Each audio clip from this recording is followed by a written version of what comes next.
I've been an investigative reporter and a journalist for 35 years. I've worked in every major media market in the United States, and I've written for more than 100 newspapers and magazines nationally and internationally. So last September 17th, I became the first journalist in U.S. history to go to the U.S. National Archives and the Library of Congress and pore over the thousands of pages of documents in both places to prove beyond a shadow of a doubt or any refutation of the facts that Prescott Bush, the grandfather of George W. Bush, and George Herbert Walker, his maternal great-grandfather for whom his daddy is named, were Nazi traitors to the country who should have been tried for treason. 2 weeks ago, in early August, a major world newspaper, The Guardian of London, finally got on the story internationally, and they flew a renowned reporter of theirs named Duncan Campbell over to Washington to take me back to the archives and Library of Congress so that they could verify that these explosive documents were real and I didn't have forged copies. Prescott Bush was the grandfather of George W. Bush and the father of George Herbert Walker Bush, and George Herbert Walker Bush is named for his father-in-law, George Herbert Walker. Prescott Bush graduated from Yale in 1917 and was in Skull and Bones with E. Rowland Harriman, who was the younger brother of W. Averill Harriman. The Bush family really had nothing going. They were essentially social climbers and opportunistic people. At the time that Prescott Bush met Dorothy Walker, he was a tire salesman. And George Herbert Walker, as all fathers do when their daughter's going to marry someone, said in his heart, you know, it's not an appropriate thing socially that my daughter marry a tire salesman. So he brought Prescott Bush first into Brown Brothers Harriman and then Union Banking Corporation. In actuality, it was anything but a bank. It was essentially a Nazi money laundering operation that had a lot of tentacles into a lot of different other businesses. They owned a shipping line called Hamburg American Line, for example, which was the first Nazi front business seized, although the line was no longer operational in 1942. In the early 1930s, it transported Nazi spies into the U.S., and then their promotional ads offered cash rewards to any American citizens who would go back on Hamburg American Lines and proselytize for Hitler. 8 months after the U.S. had entered the war, the New York Herald Tribune ran a front-page article, Hitler's Angel has $3 million in U.S. bank. And it caused a major scandal and just rocked the world of politics. Brown Brothers Harriman, which George Herbert Walker and Prescott Bush were affiliated with and partners in, worked with I.G. Farben, which operated Auschwitz. Prescott Bush, he did a number of things that were not only anti-American but were pro-Hitler, and he did all that he could to proselytize for Hitler and the rise of his Third Reich, because the largest client, Fritz Thyssen, of his patron, W. Averill Harriman, dictated what kind of behavior he would practice to enhance his own career.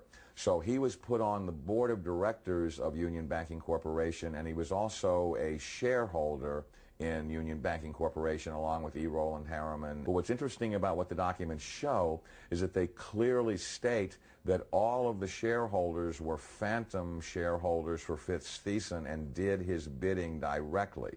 So the point I'm making is it's not as if they bought these shares of stock as a passive investment to hopefully profit from the war. They were directly doing the bidding of the individual who built the Nazi war machine. Some very shocking documents that I saw at the Library of Congress 2 weeks ago on August 10th, on August 9th, excuse me, had to do with the hearings of the McCormick-Dickstein Committee of November 1934, show that Prescott Bush and the DuPont family, the Remington family, and J.P. Morgan tried to overthrow the U.S. government, assassinate FDR, and put a Hitler-style fascist state in place. I have in my possession testimony from the McCormick-Dickstein Committee in November of 1934 by one of the fascist plotters that they were going to follow Hitler's model exactly and impose martial law on the United States, round up unemployed people that were worthless to the economy and troublemakers and Jews and put them into internment camps. And their plan was, if necessary, to exterminate the people that could not be part of the effort. The only reason the coup attempt in 1934 didn't succeed is that they hired the wrong general to lead it, General Smedley Butler, the great Marine hero, two-time Congressional Medal of Honor winner, who worked with the plotters just long enough to be able to identify who they were and then blew the whistle on them to Congress. Incredibly, after being warned by the FBI and the Justice Department and the Treasury Department to cease and desist in their Nazi dealings, they had continued them until 1951. There had been 28 additional seizures of Nazi assets and Nazi business fronts between late 1942 and 1951, and that they had moved Nazi assets into Switzerland, Brazil, Argentina, and Panama, and they had continued to do business with their primary Nazi patron, who was Fritz Thyssen, who backed Hitler beginning in 1921 and who was the wealthiest man in Germany, and a steel and coal baron who, with his partner Friedrich Flick, essentially built the Nazi war machine along with I.G. Farben. In 1951, when Fritz Thyssen died in Argentina, Union Banking Corporation was liquidated by the U.S. government, and Prescott Bush received $1.5 million for his holdings in his Nazi business, and that was the beginning of the Bush family fortune for all intents and purposes. George Bush doesn't take his philosophical foundation from the Bible or the teachings of Jesus in the Sermon on the Mount. George Bush takes his inspiration from what he learned in Skull and Bones and from the Thule Society that Hitler and Goebbels and Goring cut their teeth in, Bohemian Grove, these evil organizations that perpetrate the ugly things that these criminals are doing to this country, for which they must be held accountable. This is a criminal regime. They not only emulate Hitler, but its genesis comes from Hitler. And I defy anyone, a historian, journalist, author, anyone, to come forward and disprove my premise that you cannot differentiate Hitler's invasion of Poland in 1939 and the Reichstag fire and his attempt to dominate the world from George W. Bush's unprovoked invasion of Iraq and subversion of the Constitution through the Patriot Act after 9/11, which I submit is his Reichstag fire. It's critical that every citizen of this country rise up and do something, because the day of reckoning is at hand, and these people are Nazis. They are practicing Nazi philosophy.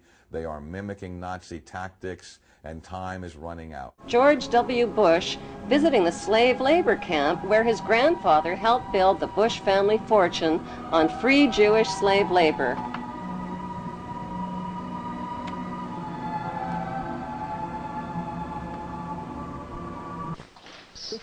These sites are a sobering reminder of the power of evil and the need for people to resist evil. Carlyle Group is one of America's largest weapons contractors.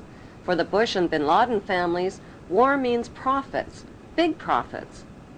Although the media creates the illusion of freedom of the press, the dominant opinion and messages always serve the banksters' agenda. Messages like, support your troops or you're a traitor to America. Burns, open wounds, amputations, spinal cord injuries, broken bones, eyes that have been sprayed with shrapnel. The list is long and predictable.